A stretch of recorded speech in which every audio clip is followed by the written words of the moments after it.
Hello everyone, my name's Blue, back with another Power Rankings video for the Paladins Console League. Week 6 just concluded, it's in the books, it's over.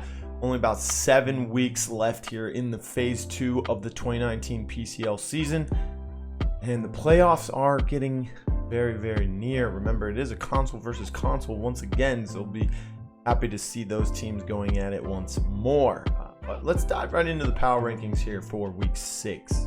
At number 16 is Heating Up, coming in at 16 once again for the second consecutive week, none other than Heating Up. The team lost their Week 6 matchup 3-0 to Onslaught as expected. They've made one roster change since Week 4, with Neo Sybil being replaced by Ultimate Dab on main tank, who was seen playing some sort of Strix-like barrack from 45 miles away on Frog Isle in Game 2. However, none of these is the biggest factors of the team remaining at the 16th spot, however. Instead, it has to do with the fact that they tried to do the quote-unquote most by drafting a Cassie in both games. Yes, Cassie is a very strong champion, but when it comes to console, you're better off going with the safe picks like hit scans, especially if you are a new, young, inexperienced in the PCL team and desperately looking for a victory, let alone any small windows of success. I mentioned they lost 3-0, and Dayton was also caught telling me that it's a quote-unquote pickup team and difficult to win because of that. Here's my take on this. You were handed a team spot in the PCL after Week 2. Week 3 you played, and I understand a pickup team would probably be the best case scenario there. You forfeited Week 4, so you didn't play. Week 5 was a bye week. And then you have to forfeit Game 1 of Week 6, and you still cannot find players or show up in full force. It's not a pickup team at this point. It's just the inability to get what needs to be done. Plain and simple. Stremix is once again at number 15 and almost dropped to 16, but two things prevented that from happening ultimately. The first is that they showed up for their set and didn't need to forfeit a game as Heating Up did. The second being they managed to take a game off of Hydra. Stremix now has a map win against both Hydra and Onslaught and have beaten Heating Up. The team is still playing terrible Paladins, and at this point the quote-unquote we are new to the PCL comeback is getting very stale to me. 6 weeks into your first season is more than enough time to sit back and say, okay, here's what we need to change, as well as have a good amount of your own PCL VODs to review. The one thing they do seem to change is their roster, yet again. Once more, Solera's been taken out. Whether that was his choice or the team's really doesn't seem to matter to me anymore, since the problems are deeper than just the roster. Jose the Pizza stepped in and recorded a total of 44 deaths in 4 games. Yes, he averaged 11 deaths in a game in his first ever PCL match. So technically we should say, that's okay, buddy, you're new to the PCL. No, that is unacceptable. Last, I have no clue how to break down players by role, since there's only one person who doesn't role swap each game. That's Sarum MK, who plays the front lines, the main tanks, in the entire time. Meanwhile, you have others playing off tank one game, support the next game, DPS after that, and it's confusing and just a huge mess, same as the team. At number 14 is Aerial Arise, and Sir Benji is gone, and word is Unlimited Fails has parted ways with the team as well. But that hasn't been confirmed. Now, this is bad news for an already struggling team who have struggled to close out games and their only win this phase is against a downhill Stush Gaming. In fact, Aerial Arise even had to forfeit their Week 6 match against Flashpoint, although it would most likely be the same result of a 3-0 Flashpoint victory.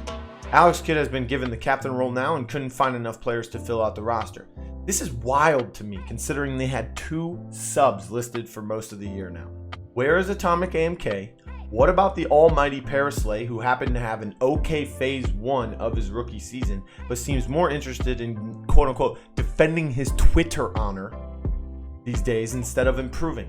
PS4 EU is one of the only regions that can continue to supply players and whose free agent pool is not completely depleted at this point into the season. The problem is no one wants to play for this team, and that is what will continue to hurt the Aerial Arise squad, as they will most likely need to keep forfeiting week in and week out. And number 13 is Stush Gaming, and as I just mentioned, Stush Gaming is breaking down and falling downhill at an incredible rate as well. Sure, they have the same win-loss through 5 weeks of Phase 2 as they did in the first 5 of Phase 1. But this is a roster that proved to others that sticking together and putting in the work would eventually pay off. It just hasn't. They mentioned a roster change coming during the relegation period, and we didn't see it. And now we have here in Phase 2 with Tariq coming to replace the Rain as the main tank. Tariq has played support his entire career at this level, through PCS, 2018 PCL, and Phase 1 this season for Aerial Arise. He is not a frontline player, and his games with Stush recently have proven it. Stush is failing to find success, and losing to Aaron Manor is just another chunk of the pie gone missing. Well, last power rankings we gave some cushion room to this team since they just role swapped and made a few roster changes, but Cats on Mars sits at number 12 now, and to be honest, could drop even lower later in the season. They forfeited Week 6 versus Hype Unit, the newly acquired Elevate team for those unaware. And Mr. Pickles is now on main tank after the Taco Bell Waifu departure, and now I'm being told Clever Pup has been dropped.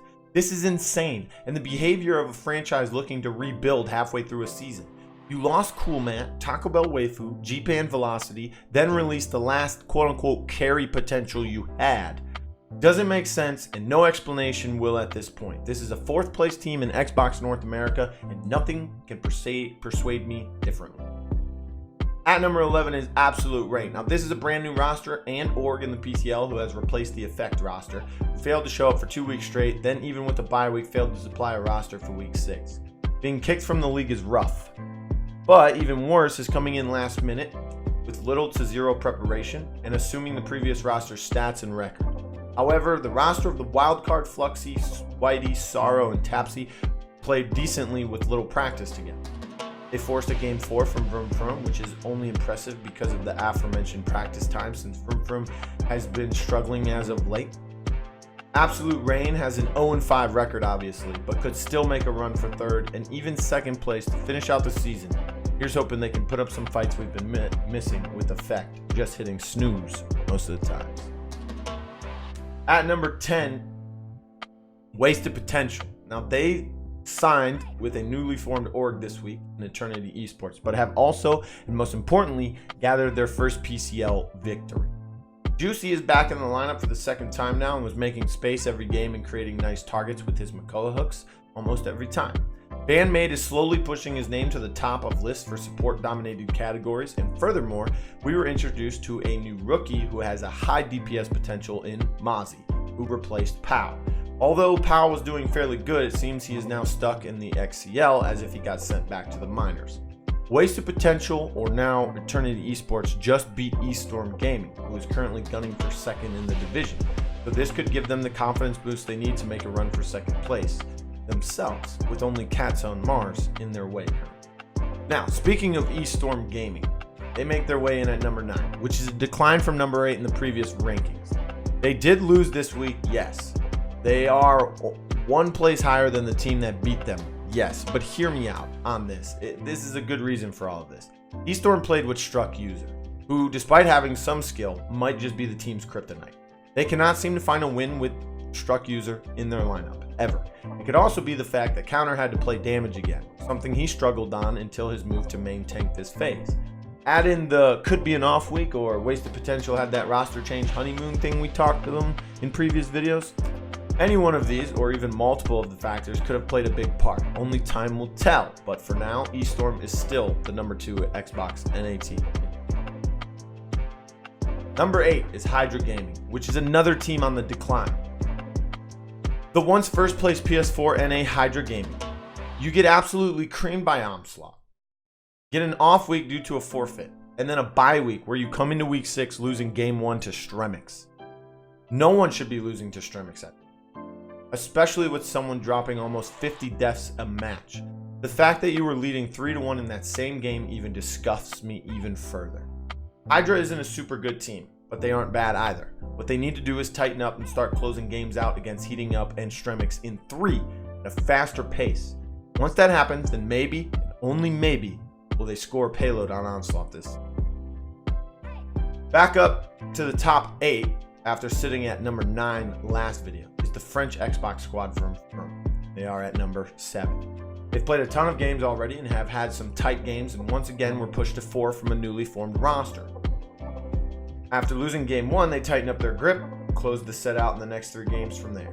Valerian set a career high yet again for 59 total kills on the week, and Croft set his career high in total healing with a 529,299 healing this week, which is good enough to keep both of them leading the league in their respective stats.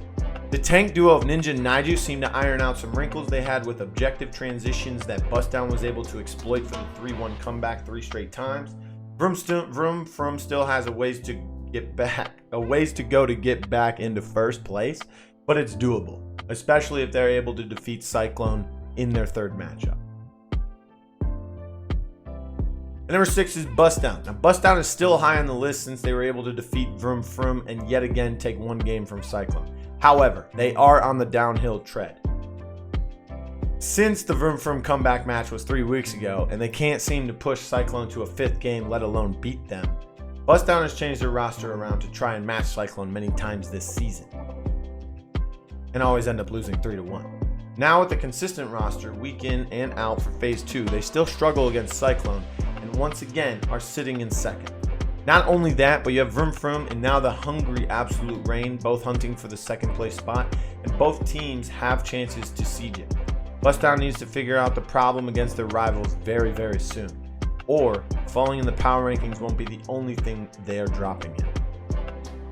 At number 5, we have Earn Manor, and once again, the rebuilt Earn Manor squad shows up huge and quickly disposes of Stush Gaming in a 3-0 fashion for week 6. By now in Phase 1 is when they would start to crumble, so avoiding that repeat would be ideal, and it currently looks as if it won't be a problem.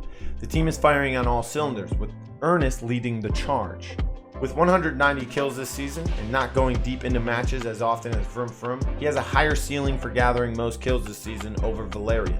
King's Nick still has some work to do on front lines, mostly Ashe, to prevent him from having to play DPS while Ernest slides into the Ashe would be ideal. But for the team to improve and maybe even push Flashpoint to a 4-3.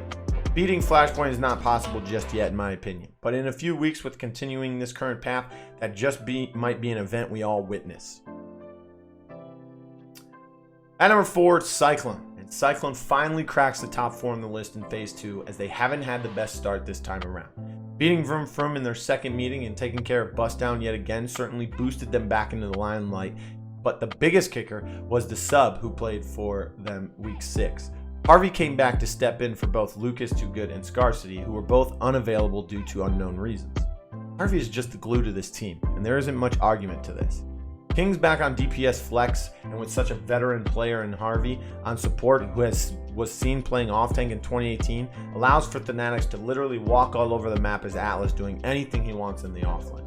When Terminus ults, using the Atlas rewind on him seems like the standard play. However, Cyclone was winning the game so convincingly it didn't matter. That's crazy. And they only lost to Bustdown once on Ice Mines, where the score was 4-3. So yes, they lost the game, but it was on Ice Mines and a 4th round fight. So honestly, it's nothing worrisome to them. At number 3, we have Onslaught. Now, Onslaught showed up to play Heating Up, but not the same Heating Up they were once in a dogfight for first place within Phase 1. Instead, it's a mess of a team who again forfeited game 1 and then proceeded to lose in about 6 minutes a game. When I was editing the matches to upload to YouTube, it became very clear how short the games really were. Both games, with all of the motion graphics, the Console Pro News intro and outro, and music bits between games, was still shorter than any of the Hydra and Stremix games. Incredible. Whether that shows just how good Onslaught is, or just how bad Heating Up is, seems to be the real question. At number 2 is Flashpoint. Now, Aerial Rise was set to play them in week 6, and I expected a 3-0 from Flashpoint. It happened because of a forfeit, and we didn't have to waste 45 minutes watching Prosper Logic reach 200,000 damage in a 6-minute game for it either. And last but not least, and at number 1 is Hype Unit. Yes, you heard correctly. Elevate is not the number 1 team in the PCL. although it is the same roster. They just happened to sign to another org during the bye week. Cats on Mars forfeited their matchup in week 6, so nothing changes. This was an expected 3-0, as Cats never show promise versus hype when Cats had their best roster and players. And with the new one, Emit, Payne, and Shu would just hit the zero death lifestyle yet again in their illustrious careers. But that about does it for week 6 PCL power rankings. Stay tuned. The PML power rankings are coming very soon this week. Got some PPL coverage coming as well. Still deep diving into the stats for all the records, but we did get highest of each stat in a single game for a team, as well as a player in a single game. So look out for those. Visit the website to look at that and much more, as well as more videos, articles, and more content at consolecorner.co. My name is Blue. You can follow me on Twitter at RealBlueTV, no E in Blue. And don't forget to follow our channel right here on YouTube, Console Pro News. Like, share, subscribe, tell your friends, tell your parents, whatever you want to do. Follow us on Twitter at Console Pro News. Talk to you later.